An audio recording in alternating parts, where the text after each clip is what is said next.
से ज्वाला ले जोश पर अंगारों।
शिवा माझ्या पुढे बारक पिल्लो आहे बघ.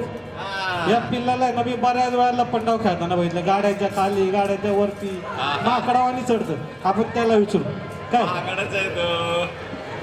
काय म्हणतो तुला लपंडाव माहिती का? ताईचा विचारतील जन्म वर्ष जन्म तारीख माहिती आहे का? यांचं बघा की आता हे ते बघता इंटरनेटवर. अरे मी त्या इंटरनेटच्या विरोधातला वेगळा प्रश्न विचारतो. ताई थांबा. गुगल पटकन लग्न वय वर्ष होतं 14 आणि महाराणी सईबाईंचं वय वर्ष होतं 10. दोघांचं लग्न झालं सन शके 1645 साली. ऐकलं का सगळ्यांनी? आई होती नाही का? काय आता पेढ्यामध्ये निम्मी साखर निम्मा मैदा. कसला तो मैदा पोट दुखतो. गुड द्यायचे तेव्हा आठवतं तुला? अख्खी भेली खाऊन घ्यायचं तू. बरं बरं बरं ते आता आज पण तोच खाऊ ठेवला काय? आज बघू की विचारू की आपलं बाकी माव. हे माहिती होतं की हा भीम काय जर राक्षस बरोबर यांना फक्त आदर नाही तर ह्यांना अधिकार पण दिला पाहिजे. तो अधिकार महाराजांनी आपल्या त्यावेळेस जो विचार केला. आज प्रत्येक आपली माता भगिनी कुठं सायंटिस्ट आहे, कुठं पायलट आहे, कुठं मोठ्या हुद्द्यावर काम करती आणि सोबत आपल्या मर्दाला सुद्धा कांद्याला कांदा तेवढंच लावती. हे आपल्या राजाचं विजन होतं बाबा. तेव्हाच ते विजन. आता बघा आज कसले सगळे उठून आहेत. सगळे एकदम सन्मानाने करतात. मान ताट घेऊन चालतात आणि जसं तू बोललास शिवा कांद्याला कांदा ठेवून चालतात. खरंय बाबा शिवा.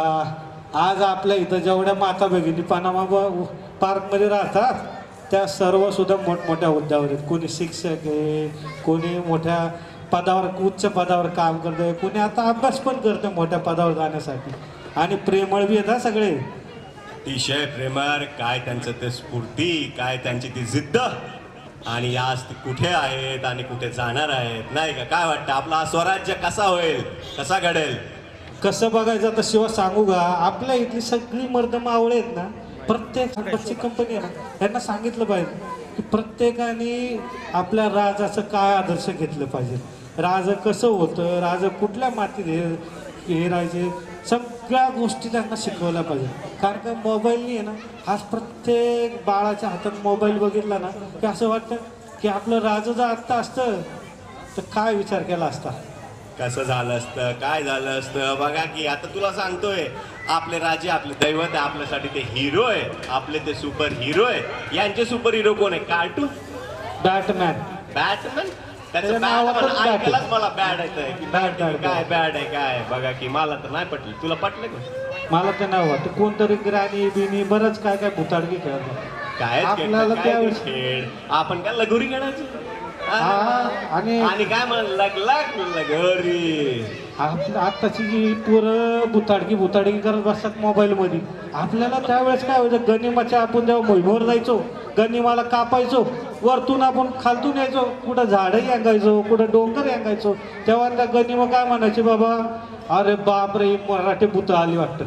बाकी आताची ती भूत आपण ती स्वतः भूत होता नाही तर हे मोबाईल मध्ये भूत पाहत आहे.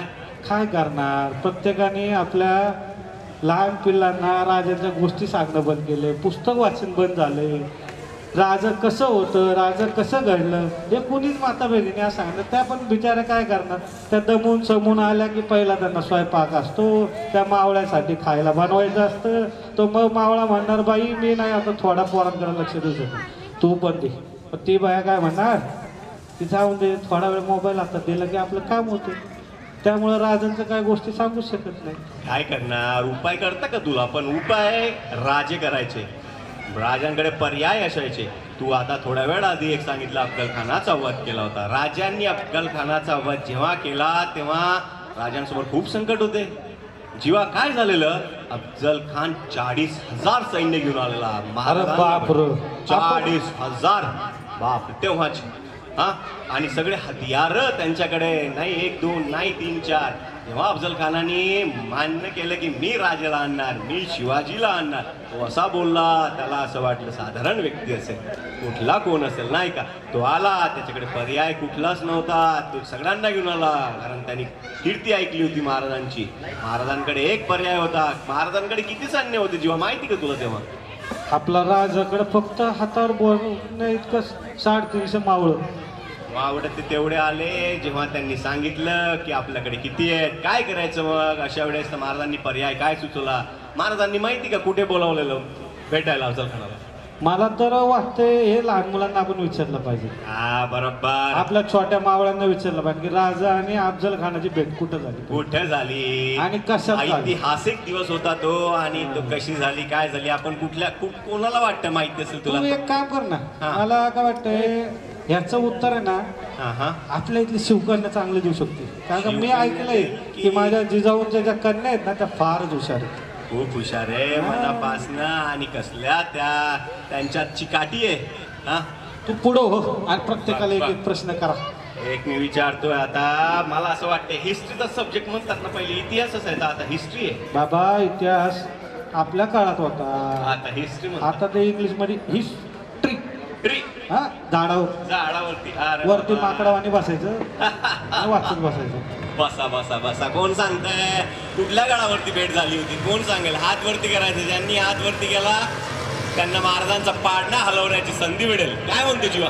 बरोबर, राजांचा पाळणा हलवणं मी किती मोठं सौभाग्य आहे. सौभाग्य. जसा माझ्या आत्ताच्या प्रजेचा कृष्ण आपला कृष्ण अंगावरती थरकाप सुटतो, महाराजांच्या पाळण्याला हात लावायचा सौभाग्य मिळणार. कोण सांगेल? अरे जाऊ द्या, नाही बरोबर उत्तर दिलं, गड तरी सांगितलं नाही, ते तर प्रयत्न जरी केला तरी आपण त्यांना आहे ना मग संधी देऊया.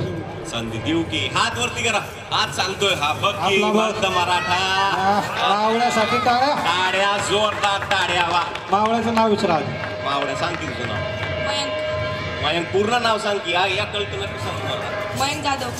मयंक पूर्ण नाव म्हणजे कोणाचं नाव आलं पाहिजे? मयंक मयूर जाधव. असं हळूहळू सांग की, गायनी कुठे पडून नाही जायचं. मयंक मयूर जाधव. छान छान. चल सांग मग आता, अफजल खानाला महाराजांनी कुठे बोलावलेलं? प्रतापगड. अरे वा, बाप वा. रे बाप. एक नंबर अव्वल दर्जाचं उत्तर म्हणजे? दिलं त्यांनी, आणि खरंच बोलावलेलं. शिवा, मला कळतंय आता की आपल्या इथं जे जे सण साजरे होत आहे आपल्या प्रत्येक छोट्या छोट्या मावळ्याला शिकायला भेटते.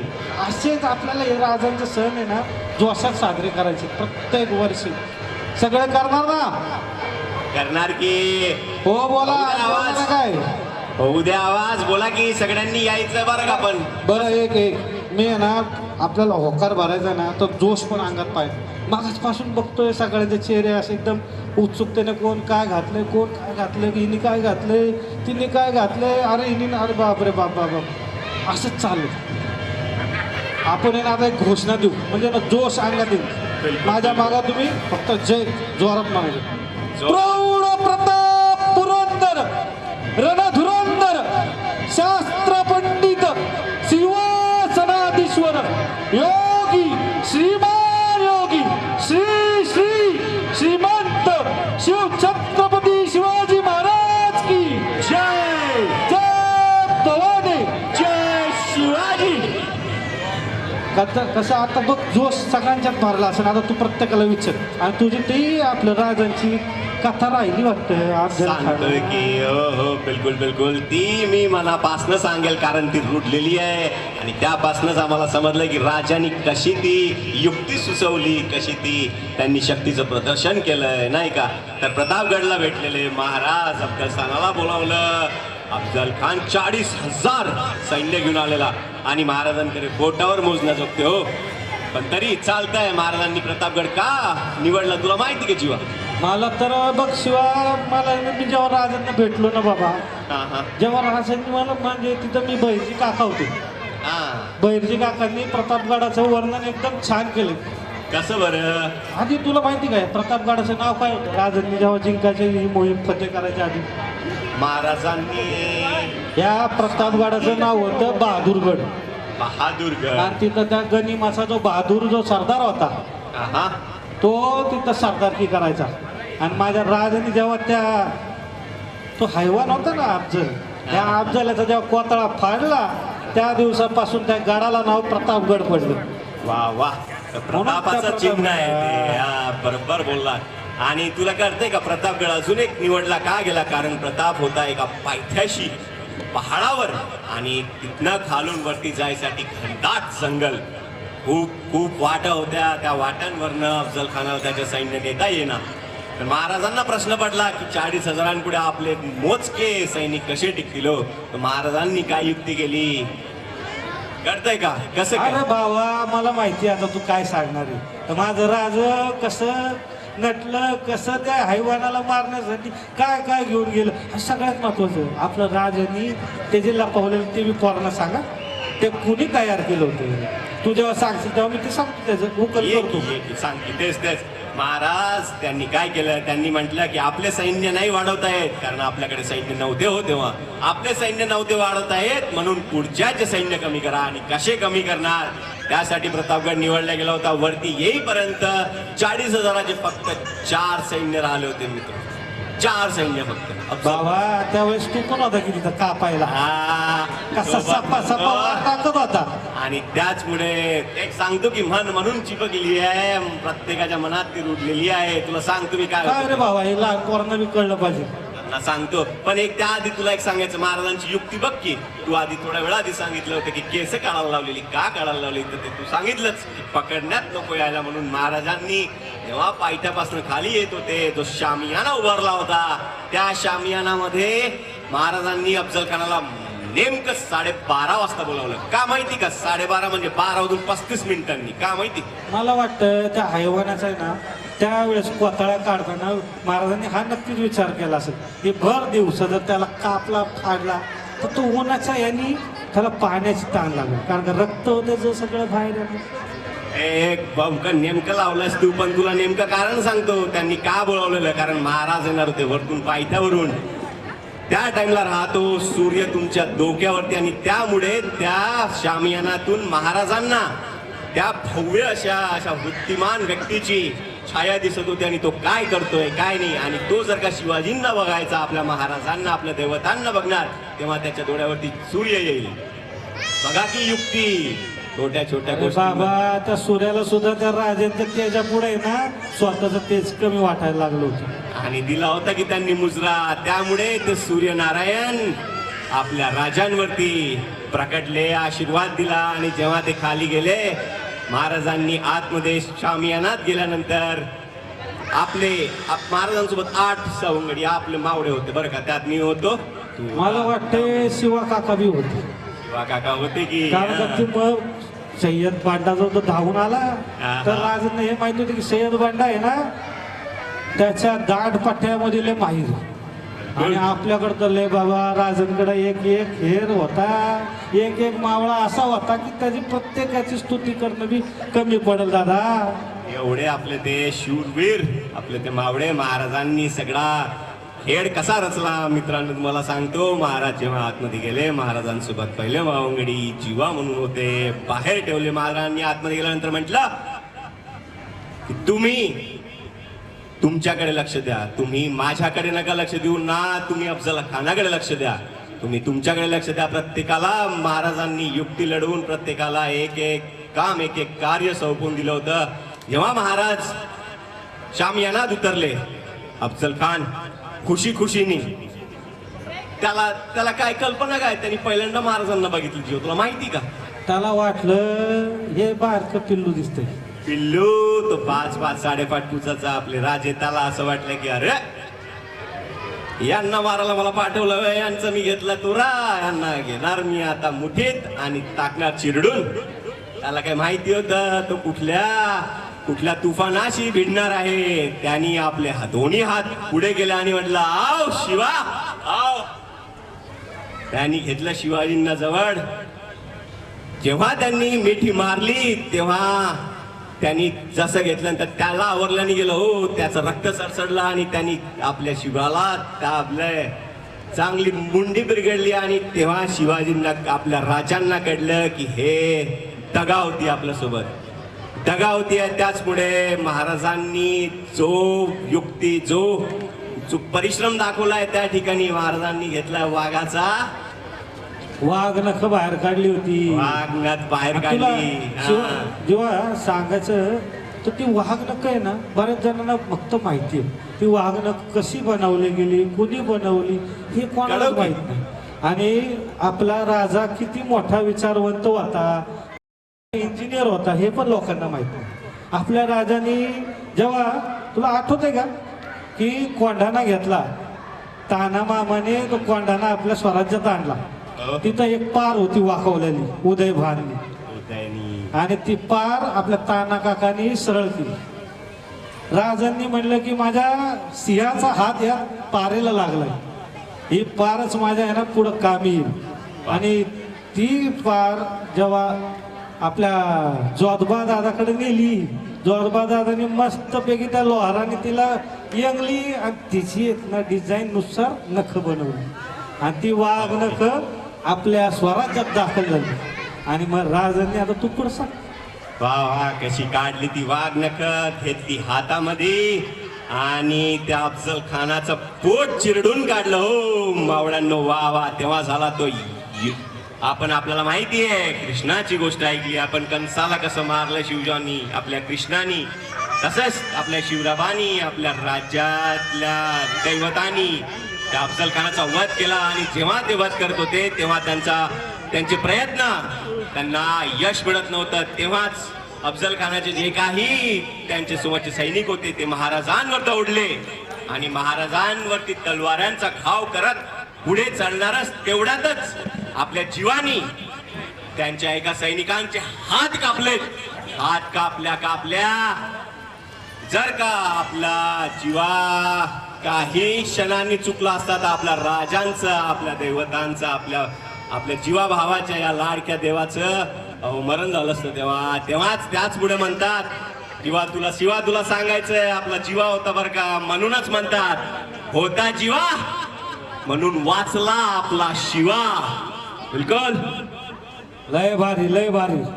आता आपल्या पनामा रहिवासीतील महिलांना सांगण्यात आहे, सगळ्या जणी भगिनी जमलेल्या आहेत. कोणाला फेटा बांधायचा असेल तर पटकन यावं, फेटा बांधावं.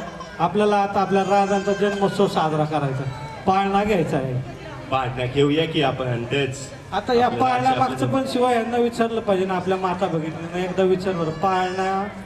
मला तर सांगेन असे झाले जीवा, तू बघ की तुलाच सांगताल वाटतं. आपण यांना सुरुवात करू, एका एकाला विचारू. आपल्या ज्या पहिल्या मातात त्यांना विचारू पाळणा का घ्यायचे आणि त्या मागचं कारण काय होतं.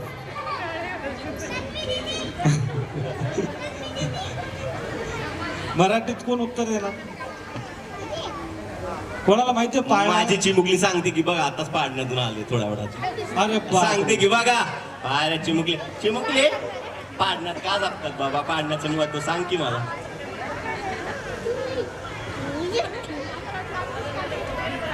अस्सल मराठी भाषा वर का मनापासून ऐका सांग की चिवी.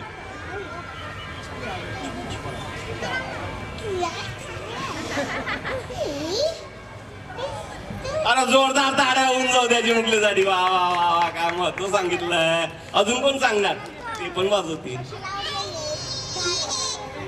कोण सांगणार या भगिनी सांगतील बघा. मावशी पाडण्याचं महत्व मायाच्या रूपाने सांगा. हा सांगताय, कोण सांगताय बघा. एक काम करा ना, माग मर्द मावळे उभे आहेत, त्यांच्यात बरेचसे आहेत, ज्ञानी बी आहेत, पंडित आहेत. यांना एकदा विचार. भरपूरच दिसतंय कसले हो पोशाख यांचे. वा वा वा, प्रत्येकाच्या डोळ्यात तू बघतोय का आग आहे ती आग. आपल्या अरे या बाबा, समाजाची आग बाबा, बघ की आता बाबा. प्रत्येकाला विचारतोय. आता काय म्हणताय आपला हा बघा, आपला लाडका भावडा बघितोय हा? जा बघा आता हे बघा हसतं बघा हसतं. आता बघा घडतं त्यांना उत्तर बघतं आपलं. सांगा की भावडा, पाडण्याचं महत्व सांगा भाऊ तुमच्या शब्दामध्ये मनापासून. पाळण्याचं महत्व तर सांगता म्हणजे असं काही पुस्तकात वाचलं नाही, पण मला एवढंच समजतं जन्मानंतर ना आईने पहिला दिलेला झोका हा पाळण्यात असतो.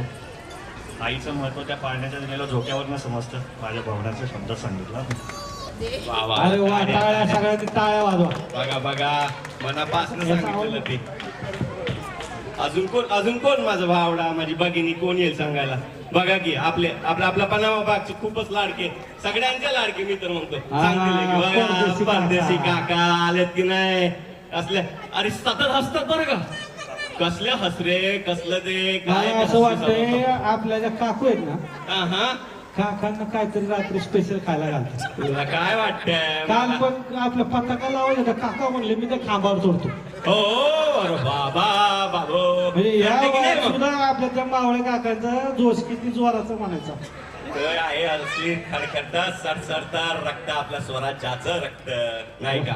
सगळ्यांनी एकदा टाळ्या वाजवा बाबा. टाळ्या टाळ्या प्रत्येकासाठी टाळ्या वाजवा. आपल्याला हे सौभाग्य लाभलं मित्रांनो भगिनींनो. आपण आपल्या राजा आपल्या दैवतच्या शिवा, बोल की मला शिवा. वाटतं ना, मला सांगावं लागतं आता पाळण्याचं महत्व तू सांग की. काय आहे की आपल्या इथं प्रत्येकाच्या इथं 9 महिने आपली माता गर्भ वाढवते आणि त्या 9 महिन्यात प्रत्येक मातेला प्रत्येक महिन्याला एक कळ बसत असते आणि तिचं ते लक्ष असतं त्या बाळाकडे. तर बीजांकुरापासून त्याची 9 महिन्याचा तो बाहेर गर्भ येण्यापर्यंत तिचं लक्ष राहतं. जेव्हा श्रीकृष्ण आपल्या बहिणीला म्हणजे द्रौपदीला, जिला मानलेली बहीण होती, द्रौपदीला यातना झालेला बघितला होता. तर द्रौपदीच्या रक्षणासाठी जेव्हा कृष्ण धावून आला तर द्रौपदीने एक वरदान मागितलं होतं की कृष्णा, माझ्याच नाही तर प्रत्येक भगिनीच्या घरी जेव्हा तुझ्यासारखा पुत्र किंवा तुझ्यासारखी असलेली एखादी मुलगी या जन्माला येईल तर तिच्या बाळाचं नाव ठेवताना, नामस्मरण करताना कुणी तुझं पहिलं नाव घेतलं पाहिजे, त्या बाळाला तुझी सावली पहिली लाभली पाहिजे. म्हणून कृष्णाने त्यावेळेस सांगितलं की माझ्या जो बलराम आहे म्हणजे माझा जो दादा आहे त्याच्या नांगराचा तो प्रत्येक एक अवशेष त्या पाळण्याला असेल. म्हणजे बलराम दादा माझा तिथं सोबत असेल आणि सगळ्या माझ्या माता भगिनी जेव्हा बाळाला उचलतील त्या म्हणतील कोणी गोविंद घ्या, कोणी गोपाळ घ्या. या प्रकारे ते पाळणं तेव्हापासून सुरू झालं. शिवा,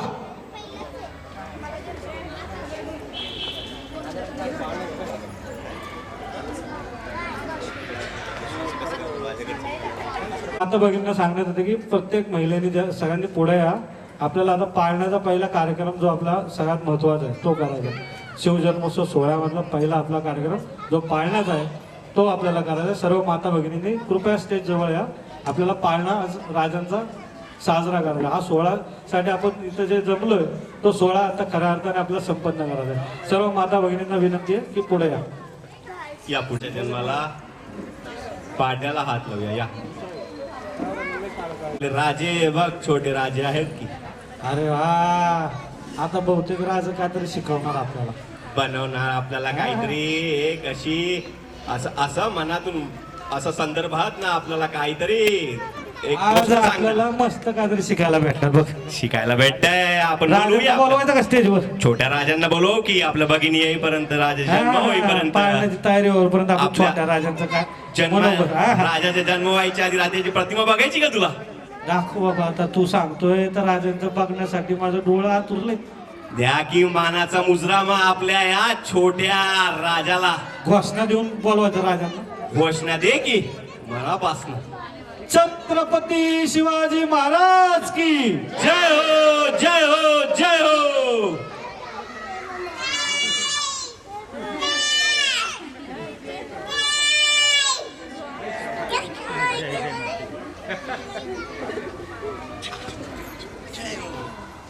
सर्वांनी टाळ्या वाजवा जरा. टाळ्या वाजवत स्वागत करा.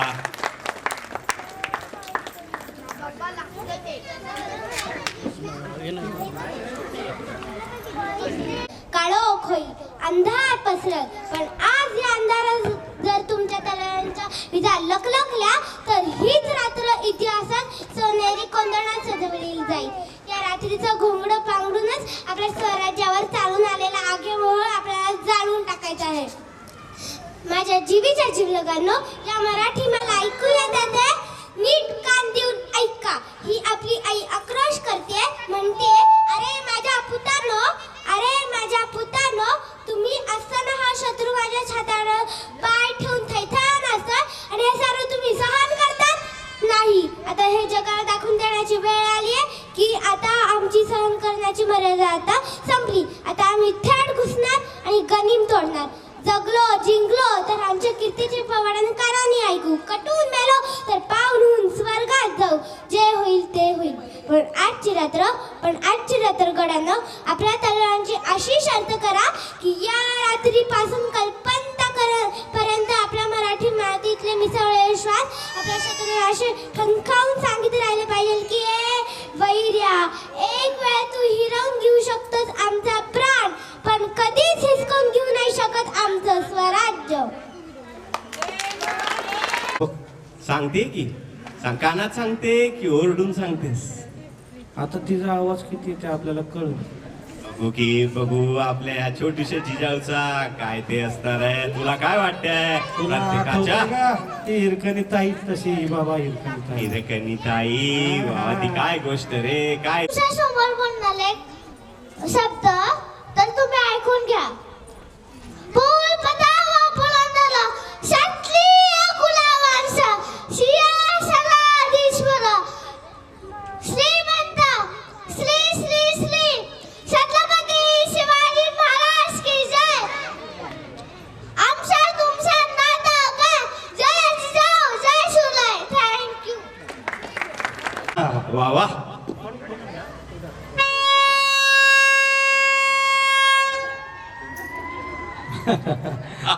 किती ते शत्रू गणेश कसे कापला ते गणेश. कापलाय. एकीकडे हात गेलाय, दुसऱ्या गडावरती त्याचा मुख गेलाय. दिसलेलं का तुला? आपल्या राजांची एक शिकवण आपल्याला चांगली होती. जेव्हा गनिम युद्धात मारला जायचा त्या गनिमाचं प्रेताचं कधी अपमान नाही झाला पाहिजे. तेच नाही.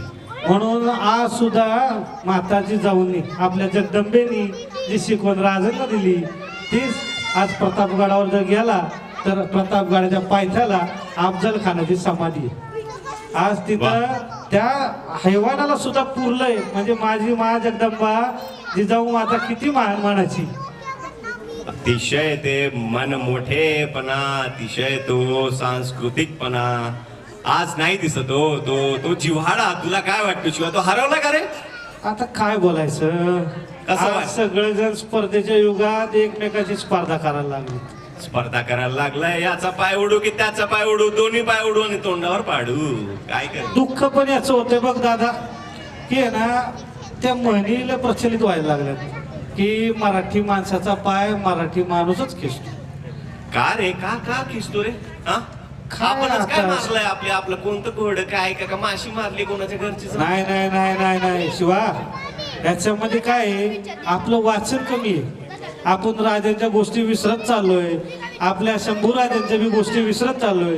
आता काल बघते का मोठ्या पडद्यावर छावा आपल्या राजांची गोष्ट घेऊन आलाय.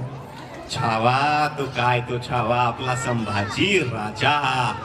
असलं त्याची कीर्ती. अरे दादा, आपला राज जेव्हा मरणाच्या दारात उभं होतं तरी सत्वर बी त्यांच्या मुखावर कधी आहे ना तेच कमी नाही झालं. तो सूर्य पण लाजला मावळताना की हा सूर्यासमोर ह्या सूर्याचं काहीच नाही.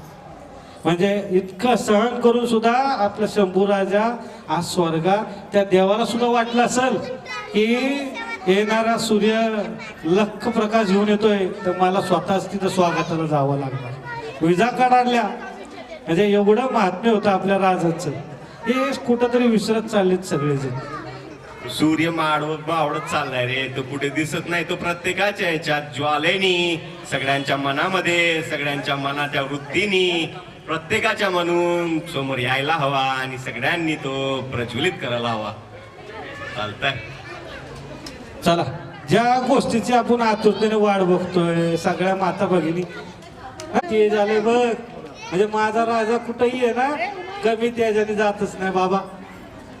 तो तिथे जातो तिथे ते तेज लडखडता वडखडता आणि प्रज्वलित होत. वा, काय बघ बरं.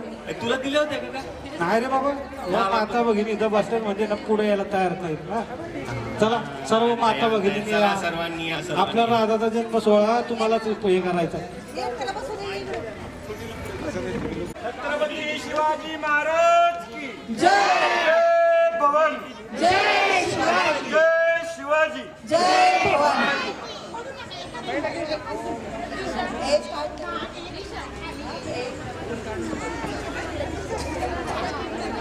पहिल्या दिवशी आला जन्माला असा खेळारी बाळा शिवाजी पहिल्या अवतारी जो बाळा जो रे जो.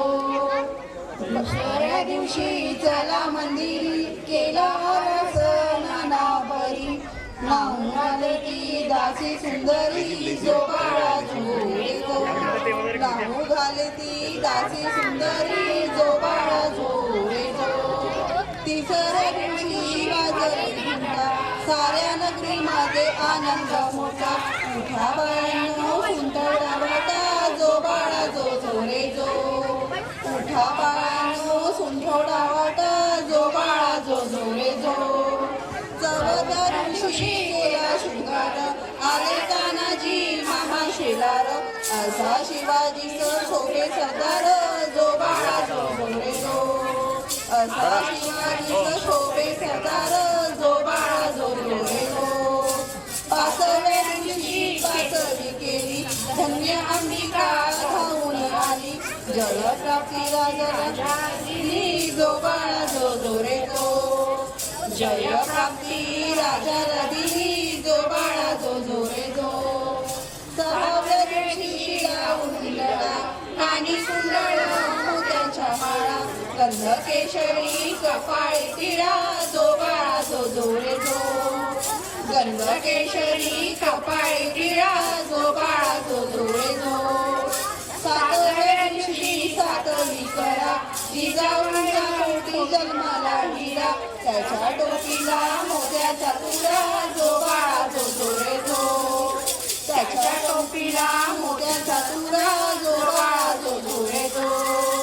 आठव्या दिवशी आनंद मोठा आले सेनापती तानाजी उठा हाती तलवार फिरवून पट्टा जो बाळा जो जो रे जो. हाती तलवार फिरवून पट्टा जो बाळा जो जो रे जो. नवव्या दिवशी नवरत्न हिरा जसा मोत्याने गुंफलेला तारा त्याच्या स्वरूपाचा प्रकाश सारा जो बाळा जो जो रे जो. त्याच्या स्वरूपाचा प्रकाश सारा जो बाळा जो जो रे जो.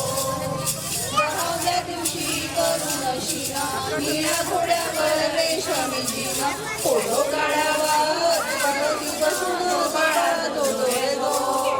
फोटो काढावा बसून जो बाळा जो जो रे जो. 11व्या दिवशी 11वा रंग पाहुणी सेना बाळाला दंग फाशी हत्यारे राजाचा संग जो बाळा जो जो रे जो. फाशी हत्यारे राजाचा संग जो बाळा जो जो रे जो.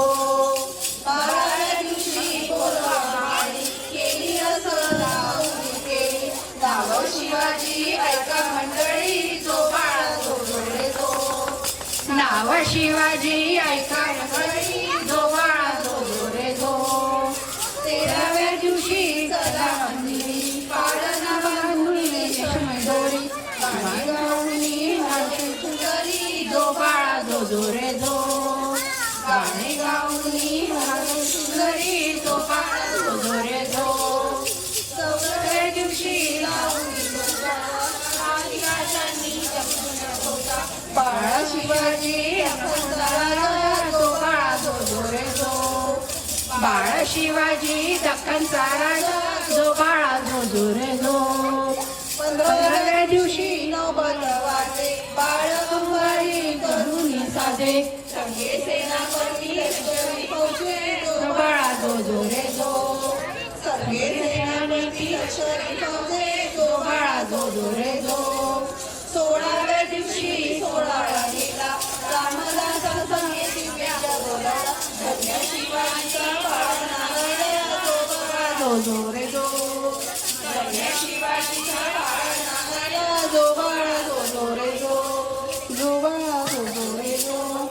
छत्रपती शिवाजी महाराज की हर हर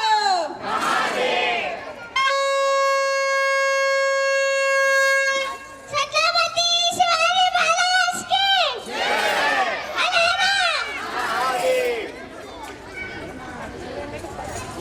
हे भूमी पावन वाटते की नाही?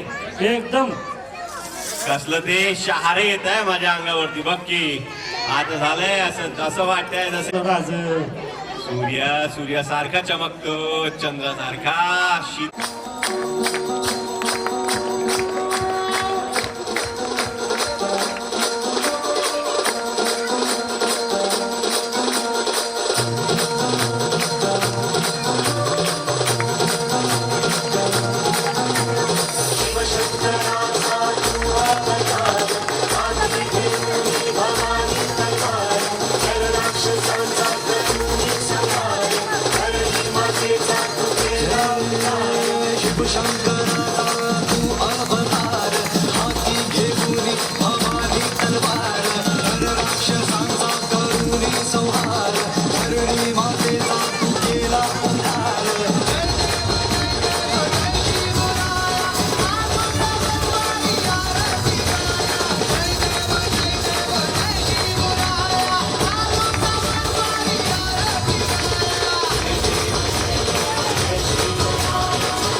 क्षत्रिय कुलावतंस सिंहासनाधीश्वर शस्त्रशास्त्र पारंगत सूर्य प्रतापी तेजस्वी महानायक हिंदवी स्वराज्य संस्थापक श्रीमंत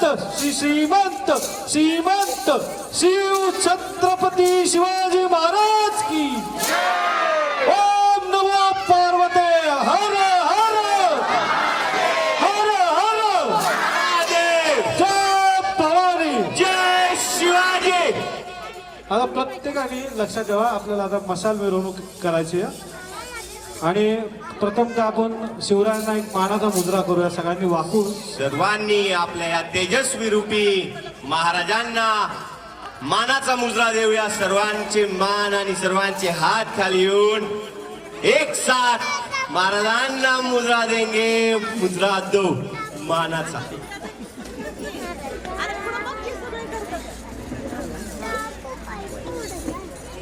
खूप छान खूप छान. चला महिला वर्गांनी आपलं लेझिम पथक खाली. आता बघा की बघा आता. या चिमुकल्यांमध्ये पण कसा उल्हास दिसतोय. अरे अरे अरे माझी शिवकन्या, माझी पावली, माझी माता, माझी छोटीशी माता.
धर्मवीर संभाजी महाराज की जय.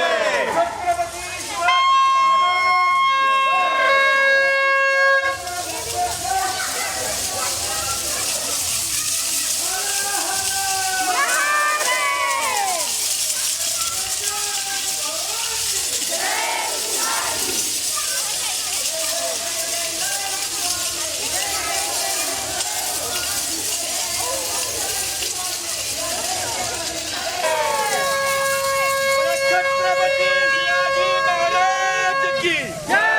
जय भवानी. हर हर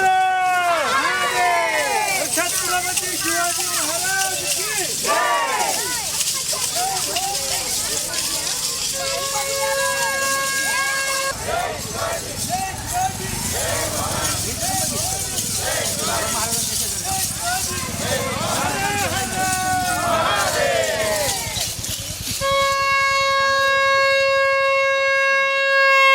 छत्रपती शिवाजी महाराज की जय. जय भवानी. जय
छत्रपती शिवाजी महाराज की हर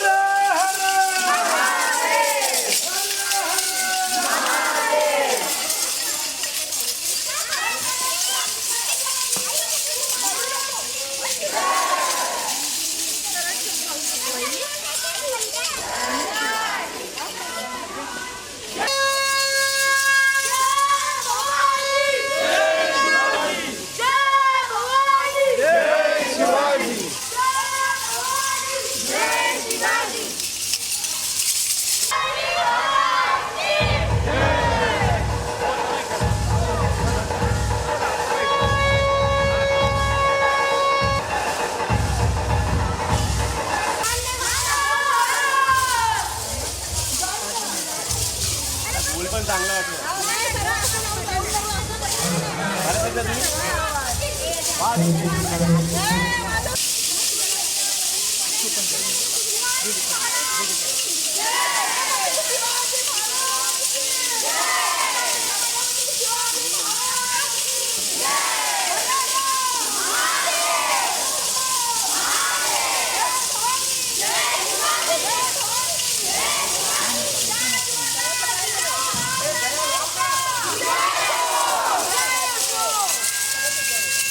राजमाता जिजाऊ महासाहेबांचा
कृपया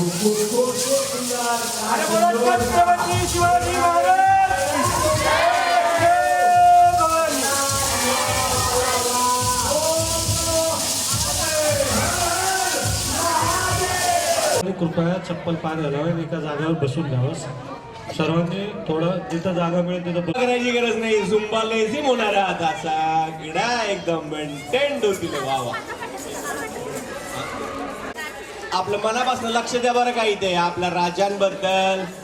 आता पुरंदर क्षत्रिय कुलावतौस सिंहासनाधीश्वर शास्त्र शस्त्र पारंगत युगंधर सूर्य तेजस्वी श्रीमंत श्रीमंत श्रीमंत श्री शिव छत्रपती शिवाजी महाराज की जय. जय भवानी. जय शिवाजी. हर हर महादेव. बघ शिवा कसा आवाज आहे. आता हीच घोषणा कायम आपल्या सगळ्यांच्या हृदयात राहणार आहे. लहान मुलांनी बसून घ्या पहिलं खाली.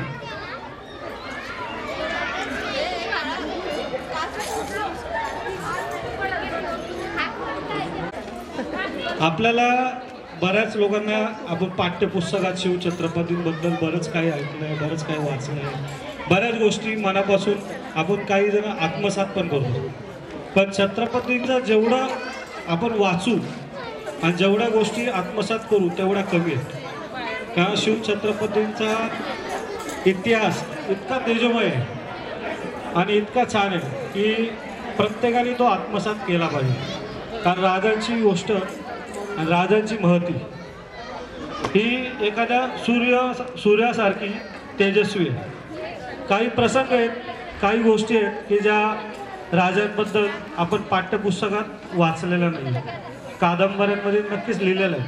पण काही गोष्टींच्या त्यामागचं त्यांचा विचार काय होते, ज्या मोहिमा आखायचे राजे, त्या प्रत्येक मोहिमेमागं कुठली योजना असायची, कुठला गनिमी गाव असायचा, त्या गनिमी गावाचं विज्ञान काय होतं. जसं आपण आत्ता छावा नुकताच प्रदर्शित झाला चित्रपट बघितला, त्या चित्रपटामध्ये छत्रपती शंभूराजांनी जे त्यांच्या आबासाहेबांनी त्यांना शिकवलेला गनिमी कावा होता, त्या गनिमी काव्याच्या सुंदररीत्या त्यांनी मांडणी केलेली. हे थोडक्यात त्या काळात काय होतं, युद्धनीत्या बऱ्याच होत्या, पण छत्रपतींची जी युद्धनीती होती ज्याला गोरिला वॉर म्हटलं जातं, त्याच्यावर म्हणजे ऑक्सफोर्ड युनिव्हर्सिटीमध्ये डॉक्टरेट एक उच्च असा त्याच्यावर एक वेगळा विषय संदर्भ काय की आपल्या भारतात जिथं हा रयतेचा राजा युगपुरुष जन्माला आला तिथं पाठ्यपुस्तकात त्याच्या गोष्टी फार छोट्या प्रमाणात, पण ह्याच्यावर बाहेर पाश्चात्य देशामध्ये रिसर्च चालू आहे. म्हणजे त्या गोरिला वॉरवर रिसर्च चालू आहे की आज जर आपण हिटलर प्रत्येकाला माहिती आहे, हिटलरच्या बऱ्याच जणांनी गोष्टी वाचल्या असतील, पण हिटलरने जे युद्धनीती आत्मसात केली होती ती पूर्ण गोरिला वॉर होतं. जेव्हा हिटलर एखाद्या देशावर आक्रमण करायचा, आज त्याला जगजेता म्हटलं जायचं, पण जेव्हा हिटलर एखाद्या राज्यावर एखाद्या देशावर आक्रमण करायचा तर तो फक्त आक्रमण भूदलावर नाही करायचा, तो तिन्ही बाजून त्या राज्याला घेरायचा. का तर त्या राज्याला कळलं नाही पाहिजे की समोरून येणारं जो आक्रमण आहे ते कुठल्या रूपाने येणार आहे, कसं येणार आहे. जर तुम्ही नुकताच एक मागील वर्षात प्रदर्शित झालेला जो उरी बघितला असेल विकी कौशलचा, तर त्या उरीमध्ये पण एक छान गनिमी कावा, म्हणजे जो उरीचा अटॅक झाला जो आपल्या मिलिटरीने केला, हे पाकिस्तानमध्ये जाऊन प्रत्यक्षात तिथं छुप्या पद्धतीने जे वॉर करण्यात आलं, जो अटॅक करण्यात आला, तो सुद्धा छत्रपती शिवाजी महाराजांच्या गोरिला वॉरवरनं घेतलेला आहे. आणि सांगायचं तात्पर्य काय की आपली जी मिलिटरी आहे, आपलं जे सैन्य दल आहे, नौदल आहे, ह्या नौदलाचे संस्थापकच छत्रपती शिवाजी महाराज होते. म्हणजे अशा राजाच्या महाराष्ट्रात आपण जन्माला येणं हे आपलं सौभाग्य, आणि त्यात मराठी मातीत जन्माला येणं हे अजून आपलं भाग्य. म्हणजे अशा राजाची जर काही गोष्टी आहेत की ज्या पाठ्यपुस्तकामध्ये फार कमी प्रमाणात आहेत, आणि त्या ज्या पाठ्यपुस्तकात आपण वाचत आलो आहे, म्हणजे अफजल खानाचा वध वाचला, पण अफजल खानाचा वध हा पाहिला तर आपण पाठ्यपुस्तकामध्ये एक पानावर संपवला, पण त्याच्या मागचं जे युद्धनीती काय होती, त्याच्या मागचा विचार काय होते, अफजल खान कसा आला, त्याला येताना काय काय त्यांनी घेऊन आला सोबत, ह्याची गुप्तहेर पद्धतीने त्यांनी माहिती काढायची. म्हणजे गुप्तहेर त्यांचं कोण होतं, त्यांचा तिसरा डोळा म्हटलं जायचं बहिर्जी नाईक. बहिर्जी नाईक इतके तेजस्वी आणि इतके हुशार होते की विदूषक पण लाजल आणि विदूषक पण विचारात पडत की नक्की समोर जो उभा आहे तो कोण आहे. म्हणजे इतके काही वेळेस प्रजा जेव्हा सभा भरलेली असायची राजाची, राजा एखाद्या गोष्टीवर सभा भरवायचे आणि राजा तिथं बसलेले असायचे, तर त्या काळात बहिर्जी नाईक शेजारून जरी गेले तरी त्या मावळ्यांना कळायचं ना की हे बहिर्जी काका आहेत. म्हणजे इतकं त्यांचं बहुरूपी आयाम होतं. म्हणजे हे काय करायचे की हे प्रत्येक मोहिमेच्या आधी त्या मोहिमेची आखणी करायची, ती आखणी छत्रपतींपर्यंत पोहोचवायची. आणि फक्त बहिर्जी काका एकटे होते का, तर नाही. तर बहिर्जी काकांकडं गुप्तहेर खातं खूप मोठ्या प्रमाणात होतं, ज्यामध्ये महिला वर्ग, मी मगाशी पण उल्लेख केला की छत्रपतींनी महिलांना फक्त आदर नाही दिला, तर छत्रपतींनी त्या काळात हा विचार मनात प्रत्येक प्रजेच्या पेरला की महिला सक्षम आहे, महिला जेवढी आदरयुक्त आहे तेवढी तिला अधिकार पण असला पाहिजे. म्हणून छत्रपती एकमेव राजा होऊन गेले की ज्यांनी महिलेला पहिला अधिकार दिला. आपण फक्त पाठ्यपुस्तकात असतो की येणारे प्रत्येक एक क्रांतिकारकांनी, प्रत्येक समाजसुधारकांनी महिलांना अधिकार देण्याचा प्रयत्न केला, पण त्यांचे विचार म्हणजे थोडक्यात सांगायचं काय तर महात्मा ज्योतिबा फुले, सावित्रीबाई फुले हे इतके झपाटलेले होते छत्रपतींच्या विचारांनी की पहिलं म्हणजे दुर्भाग्य, रायगडावर जेव्हा समाधी हे आपल्या महाराष्ट्रात म्हणजे ज्यावेळेस स्वामी विवेकानंद महाराष्ट्रात आले की ते म्हणले की अशा युगपुरुषाची, अशा राजाची मला एकदा तरी दर्शन घ्यायचं आहे, हा राजा कुठं आहे. तर त्या राजाची समाधी रायगडावर होती आणि ती समाधी जेव्हा स्वामी विवेकानंद त्या रायगडाच्या पायथ्याला आले पाचाड गावामध्ये, जिथं माता जिजाऊंची समाधी होती, त्या पाचाड गावी जेव्हा स्वामी विवेकानंद आले, स्वामी विवेकानंदांनी पाहिलं, तिथल्या एका मराठी माणसाला विचारलं की तुमच्या राजाची समाधी कुठे आहे, मला ती समाधी बघायची.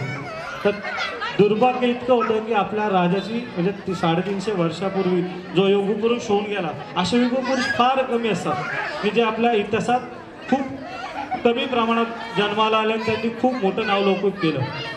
तर त्या स्वामी विवेकानंदांनी त्यांना विचारलं की तुमच्या माझ्या या देशाच्या राजाची समाधी कुठे. तर त्या मावळ्याला, त्या मराठी माणसाला सांगताना आलं का तर ती समाधी तिथं अस्तित्वातच नव्हती. तर ज्यावेळेस मग स्वामी विवेकानंद तिथं त्या मराठी माणसाशी बोलून जेव्हा गेले आणि सावरकरांना भेटले, ती भेट त्यांची म्हणजे जेव्हा सावरकर अंदमानातनं आले होते त्या टायमिंगला झालेली. तर त्यावेळेस तिथं त्यांना विचारण्यात आलं. त्यावेळेस स्वामी विवेकानंदांना सावरकर म्हणले की महात्मा ज्योतिबा फुले यांना तुम्ही भेटा, ज्योतिबा फुले तुम्हाला सांगतील समाधी कुठं आहे, काय आहे, कसं. तर स्वामी विवेकानंदांच्या ज्योतिबा फुलेंची तर काय भेट झालीच नाही, पण स्वतः ज्योतिबा फुले रायगडावर गेले, त्यांनी समाधी शोधून काढली. आणि अजून एक महत्त्वाची गोष्ट की इंग्रज त्यावेळेस इंग्रजांचं राज्य चालू होतं आपल्याला, तर त्या इंग्रजांच्या राज्यामध्ये त्यांचा जो बॅरिस्टर होता डॉन बोस्को म्हणून, तर डॉन बोस्को हा स्वतः एक मोठा आर्किटेक्ट होता. तर त्यांनी ती समाधी त्या राजाचं इतकं महात्म्य ऐकलं होतं की तो भारावून गेला होता. तर डॉन बोस्कोनी त्या समाधीचं आर्किटेक्चर तयार केलं, जी आत्ता आपण रायगडावर समाधी बघतो ना, ती डॉन बोस्कोच्या डिझाईनमधून झालेली समाधी. आणि ती समाधीसाठी महात्मा ज्योतिबा फुलेंनी पुढाकार घेतला. शाहू जे कोल्हापूरचे शाहू महाराज होते, त्या शाहू महाराजांशी त्यांनी वार्तालाप केला. शाहू महाराजांनी फंडिंग त्यांना जमा करून दिलं. एकीकडे बाळ गंगाधर टिळक, लोकमान्य टिळकांनी पण फंडिंग गोळा केलं. आणि अशा प्रकारे ते सगळं जेव्हा जमा झालं तेव्हा ती रायगडावर समाधी उभी राहिली. हे थोडक्यात सांगायचं काय की प्रत्येकजण आपण इतिहास वाचतो, इतिहास ऐकतो, इतिहास पाहतो, छोट्या छोट्या रूपात, छोट्या छोट्या चित्रफितीत पाहतो, पण आत्मसात कोणी करत नाही. कारण आत्मसात जेव्हा आपल्या छत्रपती रुजतील तर त्यावेळेस प्रत्येक मावळा, प्रत्येक मराठी माणूस एक तेजोमय आणि तेजस्वी युगपुरुषासारखा होईल. आपण ती म्हण ऐकतो, माशी जसं माझ्या मित्राने सांगितलं की ती एक जुनी प्रचलित म्हण आहे, आपल्या अंगात नसली पाहिजे, आपल्या आजूबाजूला पण नसली पाहिजे. ती म्हणतात ना की शिवाजी जन्माला हवा तो दुसऱ्याच्या घरात. अरे का दुसऱ्याच्या घरात? छत्रपती जन्माला हवे तर माझ्या घरात, जिजाऊ जन्माला हवे तर माझ्या घरात. आज इथं किती माता भगिनी असतील की ज्या आपल्या कन्येला, प्रत्येकाच्या माता म्हणजे स्वतः त्या सुद्धा आणि त्यांच्या पोटी जन्माला आलेल्या प्रत्येक महिला म्हणजे ती कन्या आज ती इतकी प्रचंड हुशार आहे का तर त्या महाजिजाऊंच्या लेकी आहेत. महाजिजाऊंनी त्या काळात 2 युगपुरुष घडवले एक होते जे संयमी, जे दूरदृष्टी आणि सतत प्रजेवर एखादा मायाचा ओलावा ज्यांचा राहायचा, असे माझे हे छत्रपती शिवाजी महाराज. दुसरे होते की जे जिजाऊंनी त्यांना बाळकडू, ज्यांना आईचं प्रेम नव्हतं लाभलं, ना वडिलांचं प्रेम लाभलं होतं, ना कोणाचं मित्राचं प्रेम लाभलं होतं, ते माझे छत्रपती शंभूराजे, ज्यांना जिजाऊंनी स्वतःच्या जवळ ठेवून, पाचाड गावी ठेवून, लहान ज्यांचं वय वर्ष होतं 4, त्या 4थ्या वर्षी छत्रपती शंभूराजांची आई म्हणजे सईबाईंचं निधन झालं आणि शंभूराजांनी कधी आईला पाहिलेलं नव्हतं. तर शंभूराजांना जर कोणी घडवलं तर ते जिजाऊ माते. म्हणजे एक महिला आपल्या घरामध्ये आपल्या मुलांना, आपल्या नवऱ्याला, आपल्या दोन परिवार, फक्त एक परिवाराला ना ती ज्योतक करत, ती 2 परिवारामध्ये. जशी माझी जिजाऊ भोसले घराणा, निंबळ हे घराणं, मोहिते घराणं हे करायच्या त्यावेळेस, तसं त्यांचं नाव त्या दोन्ही घराण्यांची पुढं आली. तसंच आपल्या महिला पण तेच करतात. म्हणजे प्रत्येक जिजाऊचं अनुकरण आपल्या स्त्रियांनी केलं पाहिजे की आपल्या घरामध्ये एक छत्रपती शिवाजींचा अंश, शिवाजी महाराजांचा अंश, एक शंभूराजांचा अंश, एक जिजाऊंचा अंश, एक ताराराणींचा अंश, हे अंश आपल्या गर्भात वाढीला आलेले. तर ते गर्भ, ते अंश त्यांना कसं आपल्या राजाची माहिती झाली पाहिजे, हे प्रत्येक स्त्रीने केलं पाहिजे. का प्रत्येकाला मोबाईल माहिती आहे, मोबाईलमध्ये ग्रॅडी गेम चालू आहे, प्रत्येकजण काय ना काहीतरी हे करून असतो. ते लहान मुलांना जर बघितलं तर जेवत नसलं तर मोबाईल करून. त्यापेक्षा प्रत्येकाने आजपासून असं ठरवा की मी माझ्या मुलाला एक गोष्ट दररोज झोपताना सांगा, छत्रपती शिवाजी महाराजांची गोष्ट दररोज मी माझ्या मुलीला, माझ्या मुलाला दररोज एक गोष्ट तरी सांगेन. भले ती संक्षिप्त स्वरूपात सांगायची, पण त्यामुळं काही येणारी पिढी तिला राजा कोण होता आणि कुठल्या मातीत आपण जन्माला आलो, कुठल्या आईच्या उदरात जन्माला आलो, ही माहिती मिळेल. आता एक प्रसंग सांगतो शिवकाळामधला. जेव्हा छत्रपती शिवाजी महाराज वय वर्ष होतं 10 आणि पुण्याला आले होते. पुण्यात त्यांनी जो औरंगजेबाने सांगितलं होतं की गाढवाचा नांगर चालवायचा, तर ते गाढवाचा नांगर चालवल्यानंतर जिजाऊ मातांना ते राहवलं नाही की माझी प्रजा, म्हणजे गाढवाचा नांगर म्हणजे काय की शेतामध्ये कुठंही पीक उगवता कामा नये, त्या शेतातल्या मातीत इतकं हे करून टाका की ते आपण मराठी माणसं गाईला देवी म्हणतो, गाईला आई म्हणतो, तिचं रक्त सगळ्या मातीत पसरून टाका. म्हणजे काय होईल की हा महाराष्ट्रातला प्रत्येक हिंदू त्या मातीला परत हात लावू शकणार नाही, तिथं काही पिकवू शकणार नाही. एवढं भयानक वास्तव होतं. म्हणजे सगळीकडं लाही झाली होती, सगळीकडं माता भगिनींना उचलून न्यायचे, सगळीकडे हे करायचे. तर त्या काळात माता जिजाऊ म्हणल्या की आपल्याला हे सगळं थांबवायचं असेल, सोन्याचा नांगर फिरवायचा असेल तर कुठंतरी आपल्याला पुढं आलं पाहिजे. आणि त्यांनी त्या 10 वर्षाच्या लेकराला सांगितलं की शंभूराजे तुम्हाला हे करावं लागेल. हे ते 10 वर्षाचं लेकरू आज त्या सोन्याचा नांगर म्हणजे काय, तर सोन्याचा नांगर नव्हता तो, तर त्या सोन्याच्या नांगराच्या म्हणजे ती प्रतिकृती जी होती नांगर, त्याला 5 धान्य लावली होती आणि त्या 5 धान्याबरोबर पंचनद्यांचं पाणी त्याला लावलं होतं. म्हणजे ते जे गोमातेचं जे रक्त सांडलेलं आहे ते कुठंतरी पवित्र होऊन स्वर्गात जाईल, म्हणून त्याला सोन्याचं नांगर म्हणायचं. आणि हे सगळं जेव्हा झालं तर आता राजांना, छत्रपती राजांना माझ्या जिजाऊंनी सांगितलं होतं की आपल्याला एक स्वतःचं, ह्या महाराष्ट्राला एक स्वतःचं स्वराज्य पाहिजे. म्हणजे प्रत्येकाला इथं हक्काने गुणगोविंदाने नांदता आलं पाहिजे. तर शिवबा तुला हा पुढाकार घेऊन हे सगळ्या तुझ्या रयतेसाठी एक स्वराज्य निर्माण करावं लागेल.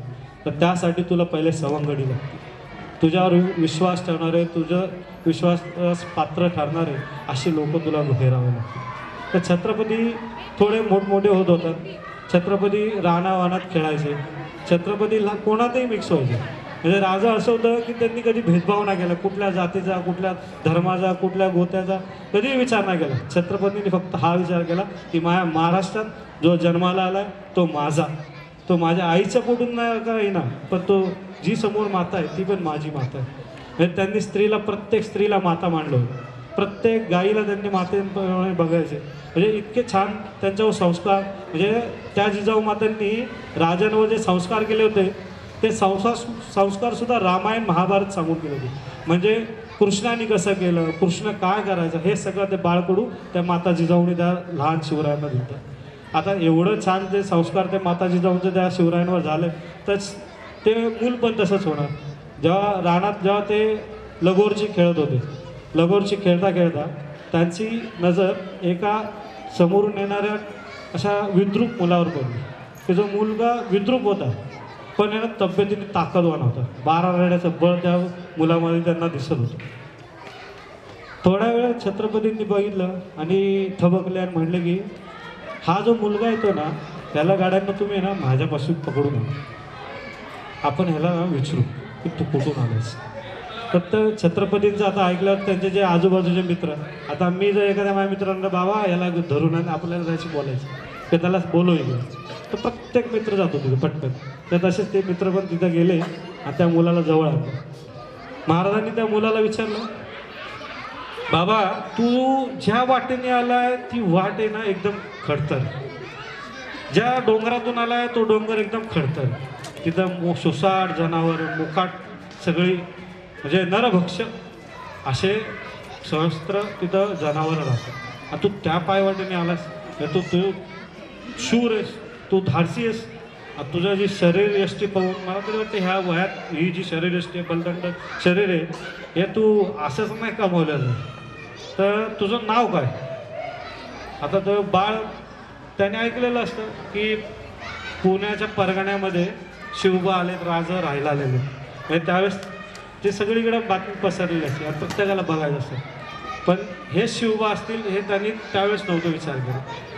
तर त्या मुलाने त्यांना धाडस करून विचारलं, कारण श्रीमंताचा मुलगा दिसतोय, अंगावर सोनं नाणं मोती सगळं घातलेलं दिसतंय, छान वस्त्र दिसतंय, तर नक्कीच हा कुठला तरी सरदाराचा मुलगा असेल. म्हणून ते थोडे हपकत त्या मुलाने त्यांना विचारलं की शिवबा म्हणजे राजा तुम्ही तुमचं नाव पहिलं सांगावं. तर राजांनी त्यांना सांगितलं की माझं नाव मी छत्रपती म्हणजे त्यावेळेस ते शिवाजी शहाजी भोसले. आता महाराजांनी पुन्हा त्याला एकदा प्रश्न केला की तुझं नाव काय. तर त्याने सांगितलं माझं नाव तानाजी मालुसरे, मी इथेच कोंढाण्याच्या पायथ्याला माझ्या आईवडिलांसोबत राहतो. आता महाराजांनी असा तो सवंगडी बघितल्यावर त्याला म्हणलं की तू आमच्यात खेळायला उद्यापासून. असे प्रत्येक एक मावळा हेरत गेले. एक दिवस असाच परत एक प्रसंग आला. ते खेळत असताना एक खाट्याळ मूल असतं, ते दुसरी मुलं खेळत असताना काय ना काहीतरी करत असतात. असंच राजे खेळत असताना त्यांची सवंगडी खेळत असताना एक खाट्याळ मूल झाडावर बसलेलं असतं आणि ते वाघाचा आवाज काढतो.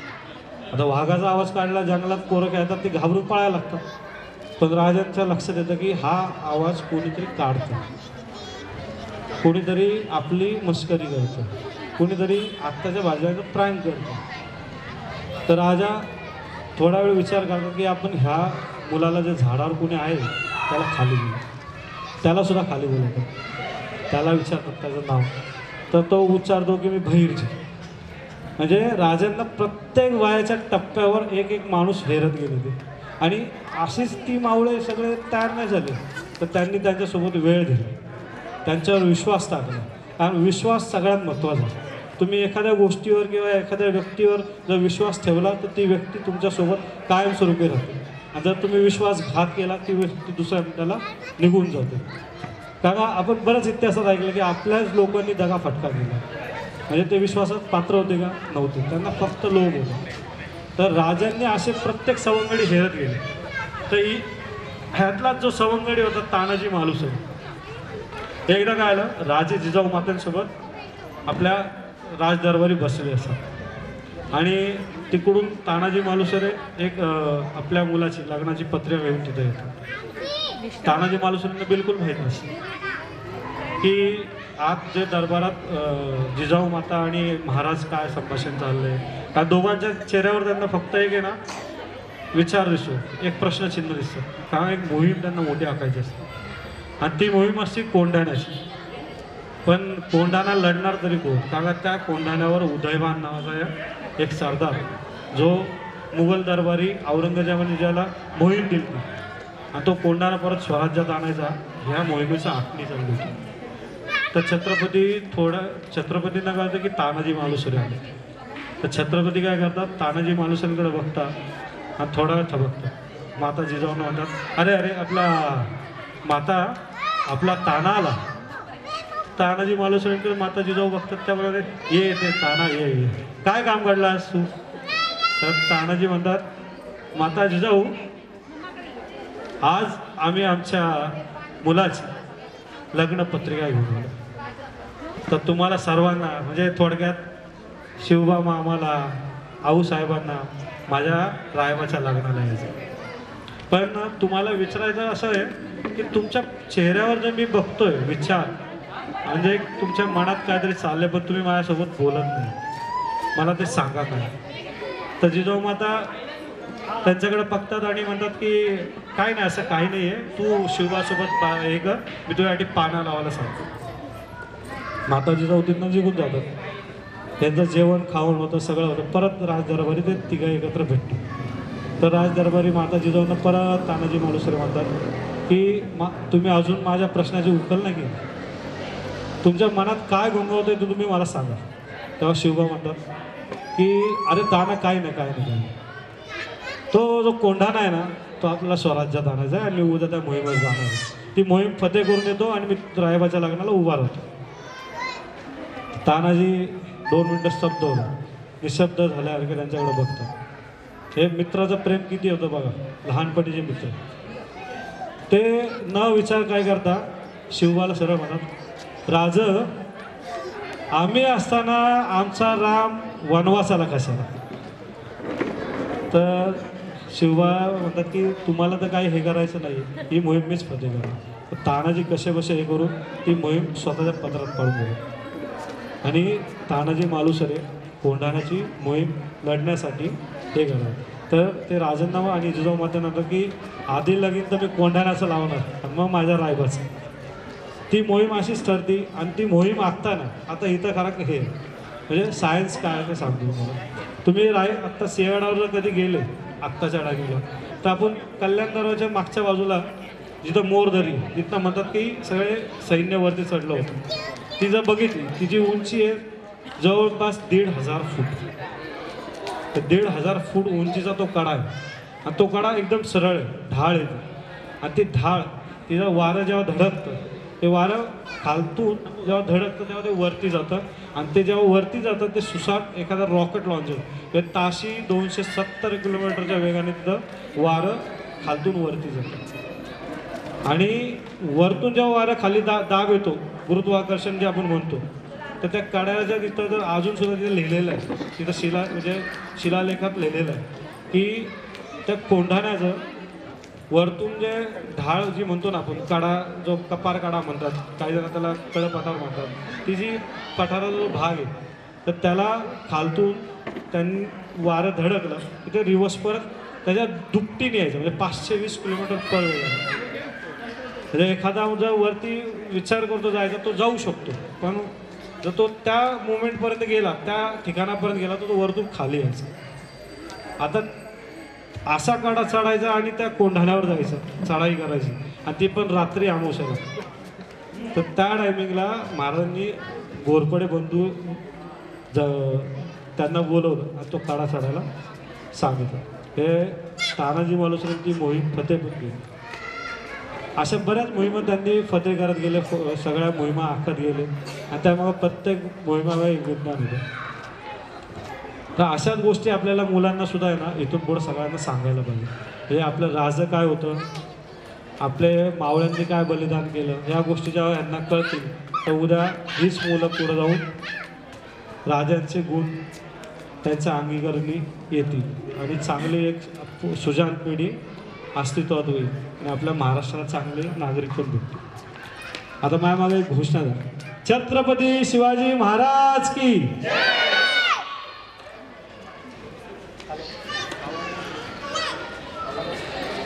टाळ्या उद्या सर्वांनी व्याख्यानासाठी.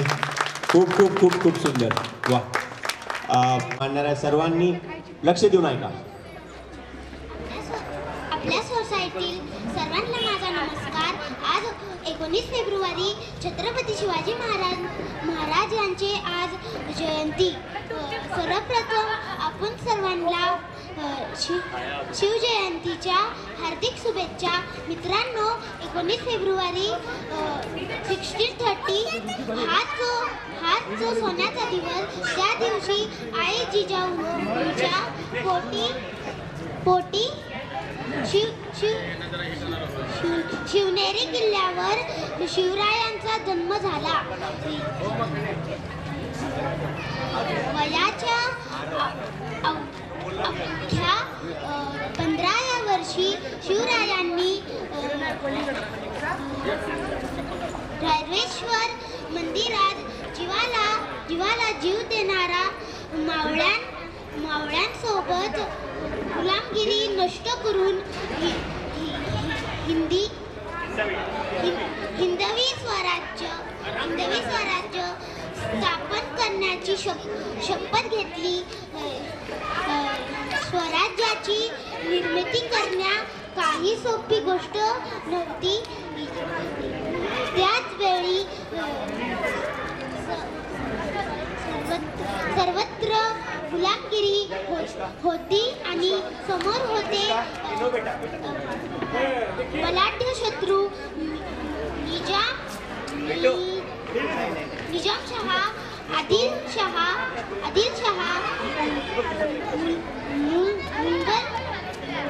मोगल बादशाह अशा तिन्ही बलाढ्य शत्रूशी त्यांनी लढा दिला. बाजी प्रभू देशपांडे, तानाजी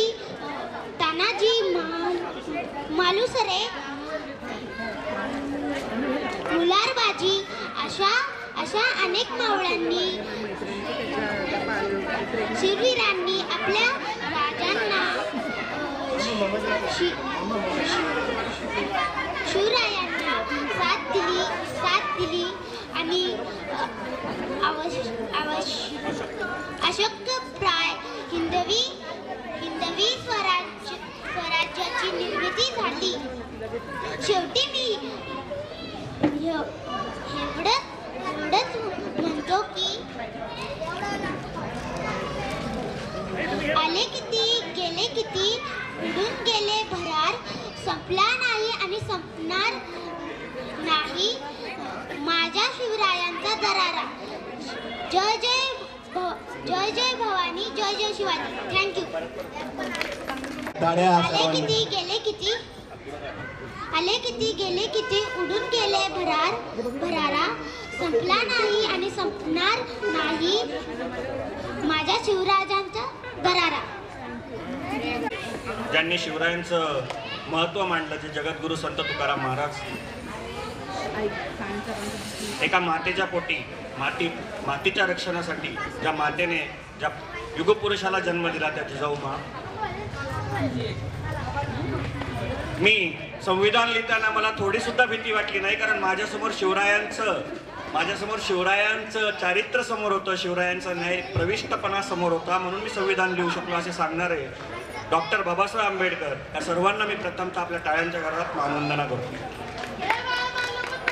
शिवरायांचा इतिहास हा शिवरायांची 395वी जयंती आतापर्यंत कोणीच सांगितलं आहे. 395 वर्ष होऊन गेले आपले राजे जन्मले आणि या पृथ्वी तलावर या राष्ट्राच्या या महाराष्ट्रामध्ये या देशामध्ये एक वेगळाच इतिहास त्यांनी रचला. शिवरायांबद्दल जर सांगायचं गेलं तर आपण जन्मापासून तर आजपर्यंत अनेक वेळा अनेक गोष्टी शिकलेलो आहेत, अनेक गोष्टी आपल्या संपर्कात आपल्या माहितीत आलेल्या आहेत. इतिहास सांगताना सगळेच सांगतील, मला जास्त काही बोलायचं नाही, फक्त मी एवढंच सांगेन. छत्रपती शिवराय म्हणजे आमचा श्वास, छत्रपती शिवराय म्हणजे आमचा ध्यास, छत्रपती शिवराय म्हणजे आमची करुणा, छत्रपती शिवराय म्हणजे आमची प्रेरणा, छत्रपती शिवराय म्हणजे आमचं रक्त, छत्रपती शिवराय म्हणजे आमचं तख्त आणि छत्रपती शिवराय म्हणजे आमचा अभिमानच नाही तर छत्रपती शिवराय म्हणजे आमचा स्वाभिमान. छत्रपती शिवाजी महाराज की. बस मी एवढे 2 शब्द बोलतो आणि थांबतो. धन्यवाद. आज आपण ज्या व्यक्तित्वाकरता इथे एकत्र झालो आहोत ते व्यक्तित्व शब्दांच्या बाहेर आहे, मला पूर्ण कल्पना आहे. मी पण बरंचसं वाचलं किंवा थोडंफार वाचलं असं म्हटलं तरी चालेल, कारण त्यांच्याबद्दल बरंच काही लिहिलं गेलं आहे. नेहमी त्यांच्याबाबत काही वाचायला मिळालं की खूप मनापासून खूप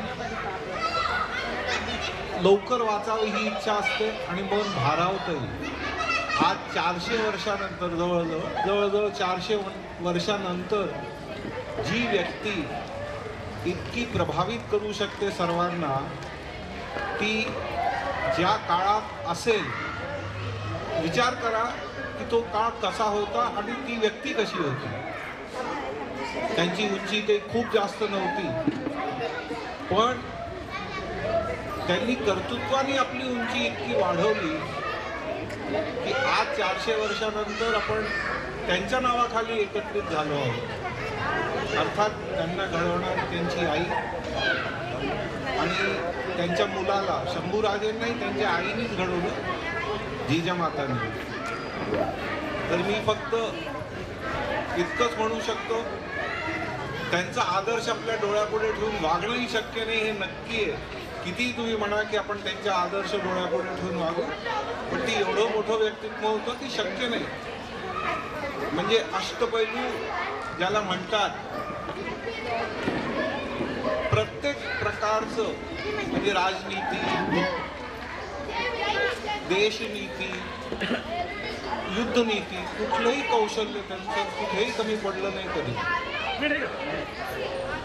तर त्या व्यक्तिमत्वाला फक्त नमनच करू शकतो, आणखीन काही नाही. नमस्कार. माझी छोटीशी जिजाऊ आहे की मला घेऊन बसली पदरात. हा हा जिजाऊचं नाव पुढे केलं आणि मागे कोणाजवळ बसलाय. सुद्धा आहे ना, महिला वर्गांमध्ये बोलायचं असेल, 2 शब्द आपले व्यक्त करायचं असेल राजेंबद्दल, तर येऊ शकतो पुढं. राजांबद्दल आपल्या भारतीय त्या शाळा फक्त लहान मुलांच्या असतात. आया पहिल्या शाळेत नव्हत्या. आवर आहे काय चला. आजचा जो आपण शिवजन्मोत्सव सोहळा केला, त्या सोहळ्यासाठी प्रत्येक आपल्या पनामा पार्कमधील रहिवासी एकदम उत्साहाने सहभागी झाले. आणि हा सहभाग जो होता, हा प्रत्येक म्हणजे माणसाने फक्त राजांना एक छोटीशी वाहिलेली काय म्हणू शकतो पण त्याला आदरांजली दिली. आणि असाच उत्साह आपल्याला प्रत्येक कार्यक्रमात दाखवायचा. आणि स्पेशली महिला वर्ग पुढे गेला, लीडर लेझी पथकाच्या, हां हां, हेगणे काकू, परदेशी काकू, सगळ्या महिलांनी असंच छान आहे. तुमचं लेझिम पथक जे काय लागेल ते आपण असंच पुढं वाढवत राहू. आणि प्रत्येक आपला पारंपरिक खेळ आपल्या प्रत्येक सणामध्ये दिसला पाहिजे. जसा आपण नवरात्रात गरबा, दांड्या हे करतो, गणपती आणि शिवजयंती, मराठी सणांना आपण लेझिम, ढोल पथक, ते आपण हळूहळू असं वाढवत जाऊ. प्रत्येकाने स्वतःचा एक सहभाग. ते आम्हीच दरवेळेस म्हणजे जे काही मोजके आम्ही पुढे येऊन जे कलाकृती म्हणा किंवा काही सूत्रसंचालन म्हणा, आपल्या प्रत्येकात एक कुठं ना कुठं तरी छान सूत्रसंचालक आहे, पण तो आपण दडपून ठेवतो किंवा दडवून ठेवतो. असंच तुमच्यातनं पण एक उत्साही सगळे पुढं आले पाहिजे. पुढच्या वेळेस आम्ही दोघं नसताना किंवा 6 नसताना महिलांमधनं आम्हाला इथं पुढं सूत्रसंचालन बघायला लागलं. का महिला फक्त येतात, बसतात, खातात, मेकअप करतात, मस्त की सेल्फी काढतात आणि निघून जातात. की हा वरती गेलं की मावळ्याला पोळ्याला आटायला लावायचं. तर छान सूत्रसंचालन करणाऱ्या बऱ्याच महिला आहेत आपल्या. नेक्स्ट इयर आता आंबेडकर जयंतीला आपल्याला एक सूत्रसंचालक महिलांमधूनच पाहिजे आणि व्याख्याता पण आपल्या महिलांमधूनच पाहिजे. तर सर्वांचं मनापासून आणि मनपूर्वक पनाव पार्क सांस्कृतिक समितीच्या वतीने धन्यवाद. आणि सगळ्यांनी असंच प्रत्येक कार्यक्रमात सहभागी व्हा. प्रत्येक कार्यक्रमात आपापले मतं मांडा. काही कोणाला सुचवायचं असेल, नवीन काय करायचं असेल तर प्रत्येक गोष्टी. आणि खास करून आजच्या या सोहळ्याच्या याने मी सांगू शकतो की प्रत्येक महिलेने मोबाईल हातात न देता एक पुस्तक शिवाजी महाराजांबद्दल आपल्या मुलांना द्या. म्हणजे इतिहास त्यांना कळून दे, राजा आपला कळून दे. कारण का बऱ्याच मुलांना जर विचारलं की माझी जाऊ कोण, शंभूराजे कोण, ते सांगता येतं. जन्मतारखा तर विकिपीडियावर शोधायला लागतं. हे आपण आपल्या महाराष्ट्रात राहून ही आपली वाईट परिस्थिती की आपल्या राजाची आपल्याला जन्मतारीख व्यवस्थित माहिती आहे. हे याच्यात सगळ्यात मोठं दुःख आहे. तर हे आपल्या पुढच्या पिढीला नको. कारण ग्राणी तर सगळ्यांनीच बघितली मोबाईलमध्ये, तर राजा पण घुमवतो. तर सगळ्यांचं मनापासून धन्यवाद. असंच प्रत्येक कार्यक्रमात आपला सहभाग दर्शवा. आणि कार्यक्रमाची सांगता करतो. इथंच आपला कार्यक्रम थांबवतो. धन्यवाद. पुरंदर क्षत्रिय कुलावतंस सिंहासनाधीश्वर शस्त्रशास्त्र पारंगत श्रीमंत श्रीमंत श्रीमंत श्री श्री शिवछत्रपती शिवाजी महाराज की नरसंहारक धुरंधर रणनीती धुरंधर युगंधर शस्त्रशास्त्र पारंगत विद्वान पंडित तीर्थ धर्मरक्षक श्री श्री श्रीमंत श्रीमंत श्रीमंत धर्मवीर छत्रपती संभाजी महाराज की माझ जाऊनचा हर हर हर हर जय भवानी जय शिवाजी ओम नमः पार्वते हर हर हर हर जोरात हर हर देव घाललेले जोरात हर हर नाही आवाज आला. लहान मुलांचा आवाज नाही का? हर हर कमी होता ना. फरसाण खाल्ला काय बाबा.